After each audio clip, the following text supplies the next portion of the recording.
Olá pessoal, tudo bem com vocês? Meu nome é Jamile dos Reis, eu sou enfermeira, docente e amo o que eu faço. E hoje eu convido vocês a participarem da nossa aula da disciplina de Gerontologia. Essa aula é a continuação da aula de número 3 que já postei aí no canal, tá bom? Então bora lá para a aula. Nesse processo que vamos falar hoje, vamos falar justamente do processo de envelhecimento. Quais são as mudanças que ocorrem nesse processo do envelhecimento. Então, ó, tema da aula, principais alterações biofisiológicas observadas no processo de envelhecer, que foi o tema da aula da semana passada, que foi a de número 3. Então, pessoal, vamos dar continuidade, né, falando sobre o sistema músculo-esquelético. Então, a gente vai ter aí no processo a diminuição do tônus muscular, da força e velocidade de contração, tá? Então, o idoso nesse processo, ele vai perdendo essa força do tônus muscular. Vai ocorrer também a diminuição dos movimentos dos membros superiores, ou seja, aí dos braços, né? Então, esse movimento ele vai ficar um pouco mais lentificado.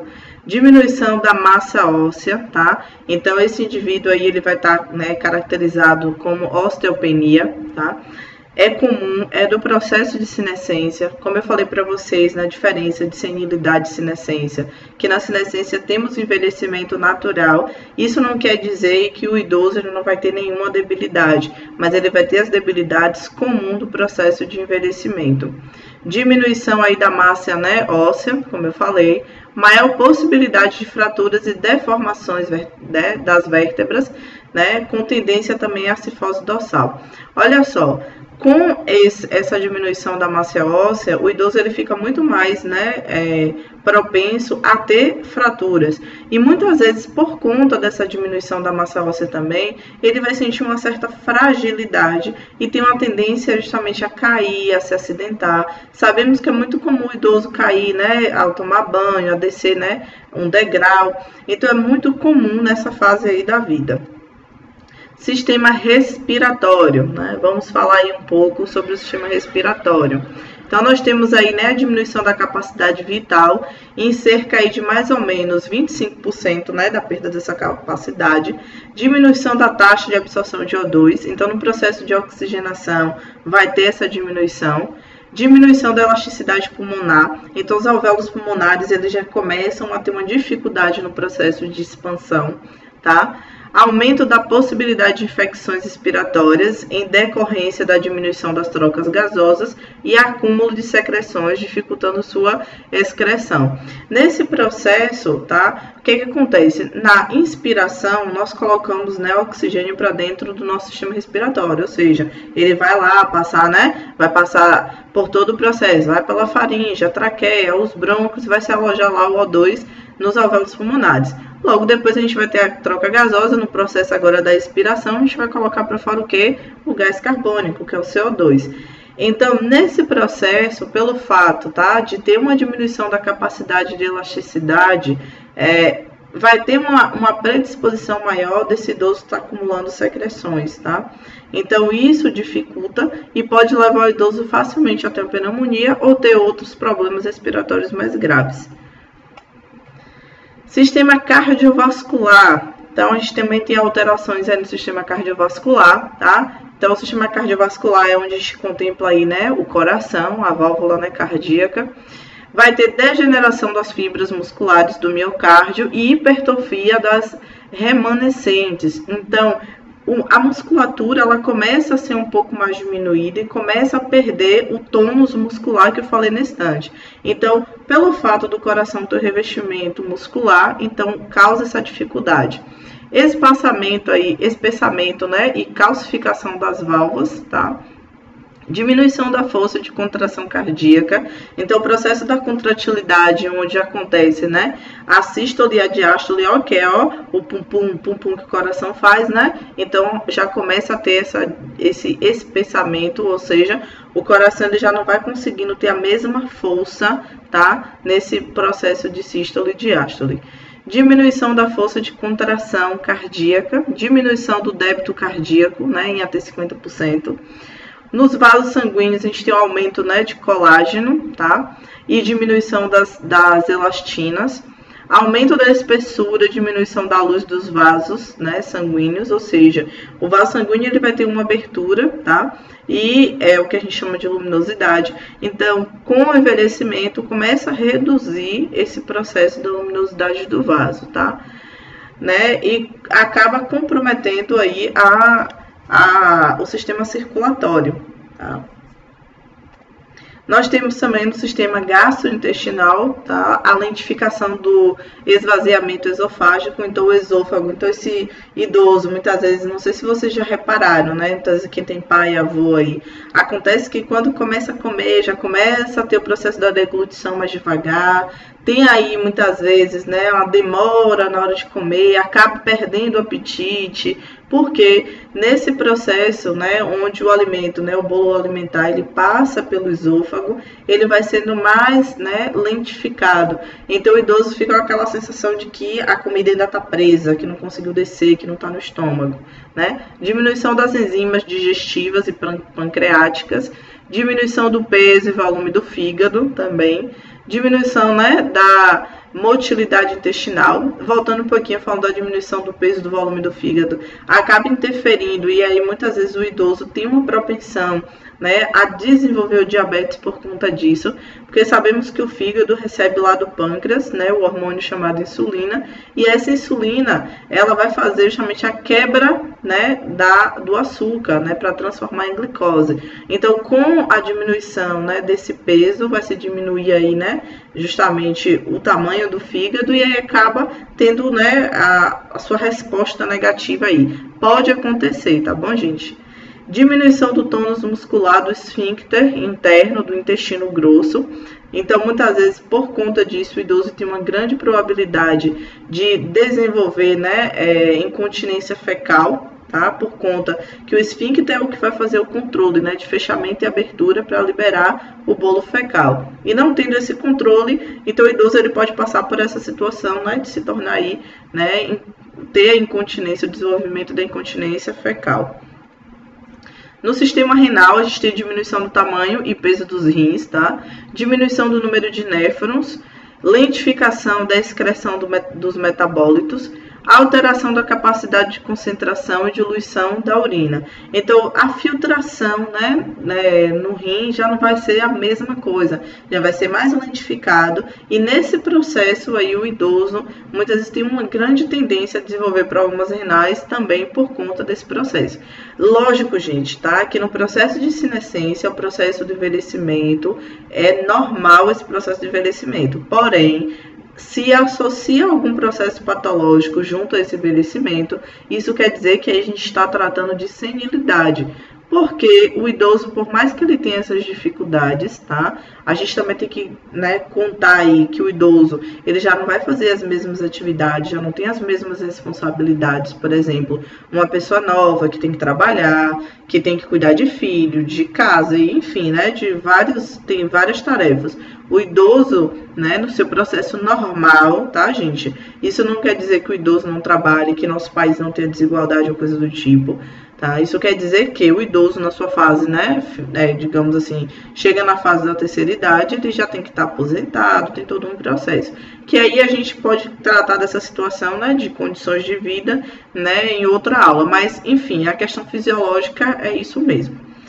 E aí, pessoal, no sistema genital, né, na mulher, a gente vai ter aí, ó, na menopausa, tem a diminuição da produção hormonal, diminuição dos pelos pubianos, tá? Atrofia dos grandes lábios, né, colo uterino e vagina. Então, os grandes lábios muitas vezes começa um processo de atrofiamento, já começa a ficar mais descido, enrugado. Então, muitas mulheres nessa fase da vida optam por fazer, né, uma cirurgia plástica, né, vaginal, justamente por este fato.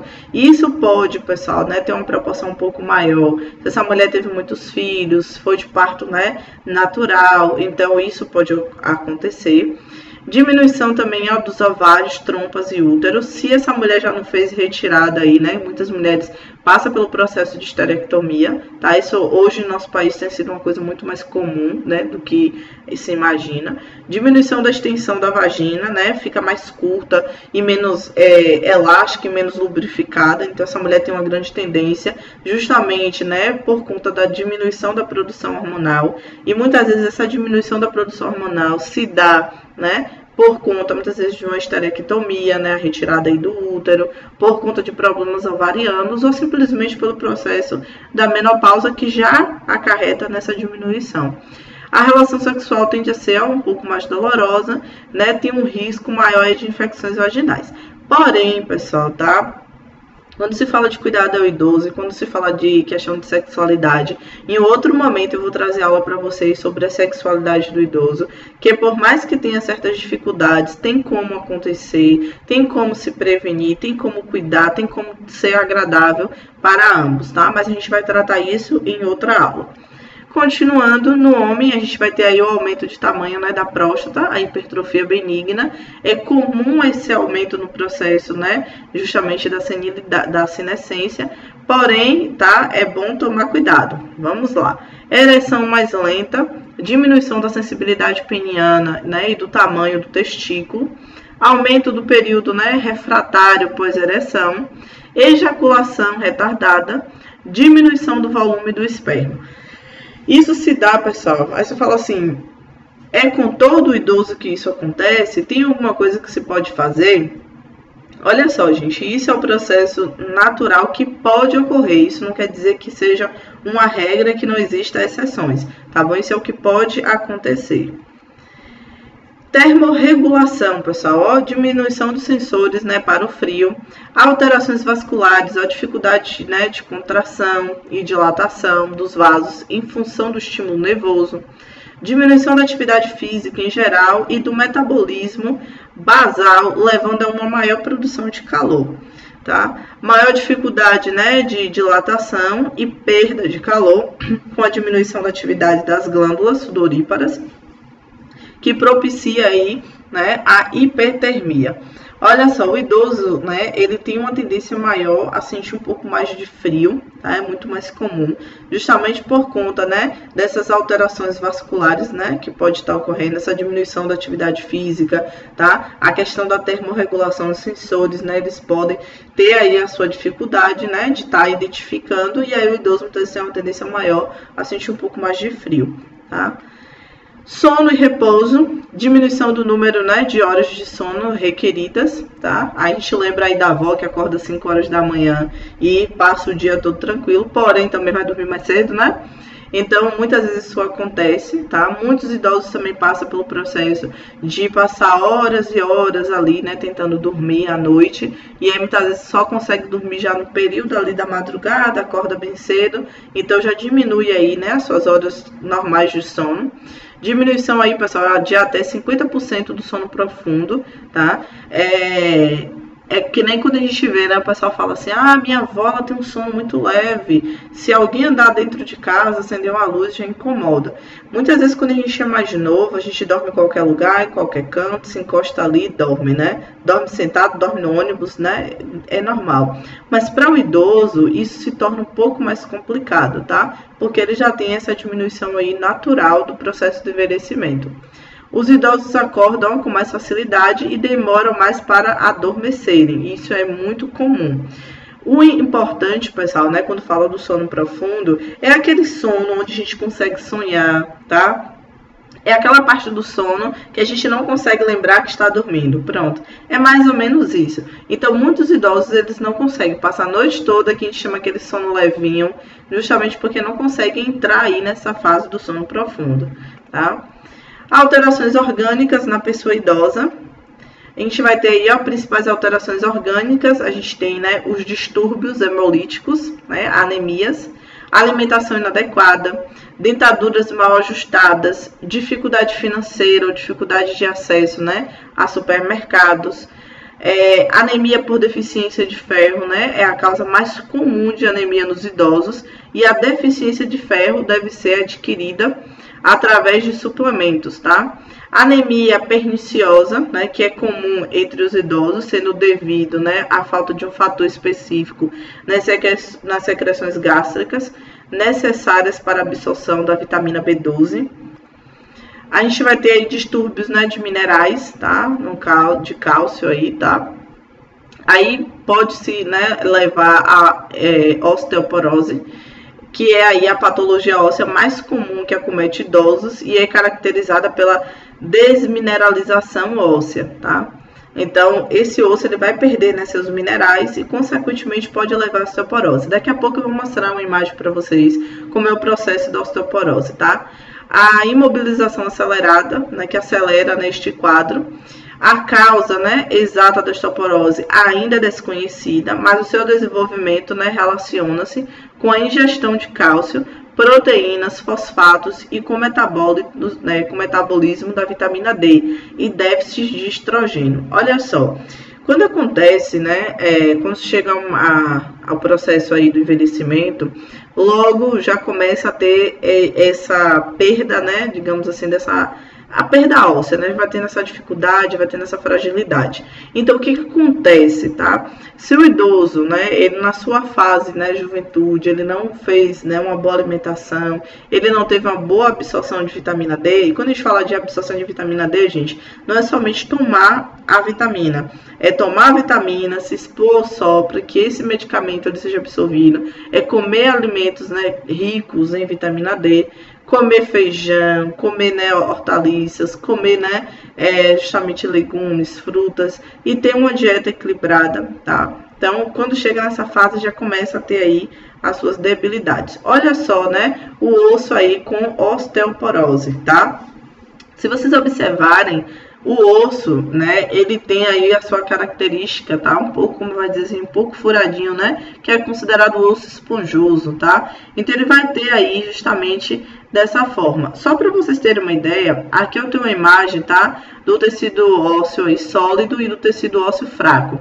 Tá? Se vocês observarem onde está, né, o tecido ósseo sólido, olha só a abertura, ela é muito menor, tá? Então, as cavidades aí, ó, dessas aberturas são muito menores. E olha o osso fraco, olha só as aberturas.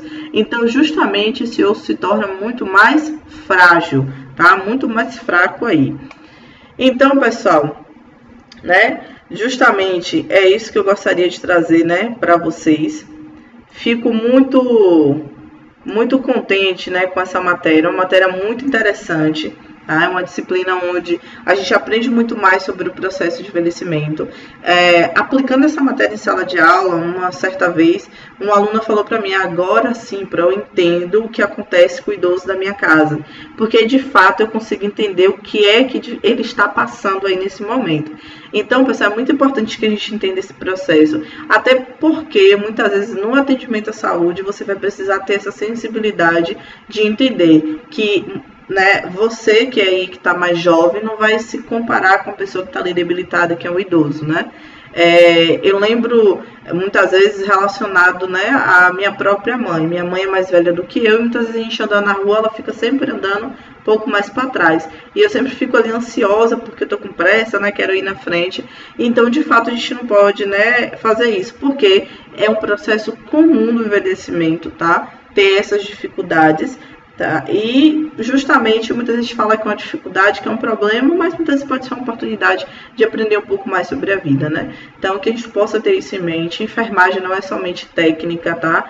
O técnico de enfermagem não é somente aplicação de técnica, é um conhecimento científico e técnico que a gente pode estar aplicando, mas o conhecimento científico, né, quando a gente fala de enfermagem, é conhecer o ser humano, tá? Não tô falando que ninguém é anjo, que ninguém vai fazer, né, abraçar nem chorar com ninguém, mas eu tô falando que você pode ter essa sensibilidade de entender um pouco mais, né, sobre o idoso e para que você possa fazer uma aplicação do seu cuidado um pouco melhor, tá? E direcionar da forma que deve ser. Então, eu agradeço a todos a participação. Se gostaram, ó, dê um like aí, tá bom? Se inscrevam no canal, tá? Participem e fico muito feliz aqui, né, de deixar essa aula com vocês. Então, cheiro para todos, ó, e até a próxima.